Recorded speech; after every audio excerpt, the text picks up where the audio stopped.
পূজার অবস্থা, মাথা ঘুরছে। বাড়ি থেকে প্রায় 2360 কিলোমিটার রাইড করে আমরা কিন্তু এখন চলে এসেছি পাদুমে।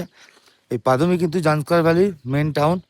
তোমাদেরকে একটু দেখাই, এটা হচ্ছে পাদুম। ওখানে একটা বুদ্ধদেবের কিন্তু মূর্তি আছে, দারুণ সুন্দর।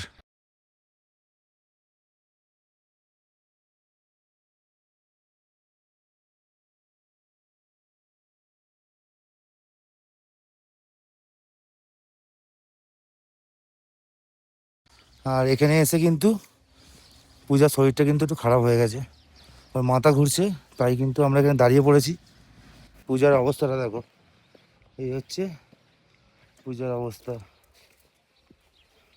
ওর এখন মাথা ঘুরছে। আসলে আমরা সকালবেলা ডিম টোস্ট খেয়ে বেরিয়েছিলাম, আর এই রুটে কিন্তু কোনো খাবারের দোকানও নেই, কিছু নেই, কিছু খাওয়া হয়নি, খালি পেটে আছে, তার জন্য কিন্তু ওর মাথাটা কিন্তু ঘুরছে। দেখো অবস্থাটা দেখো, বুঝেছো?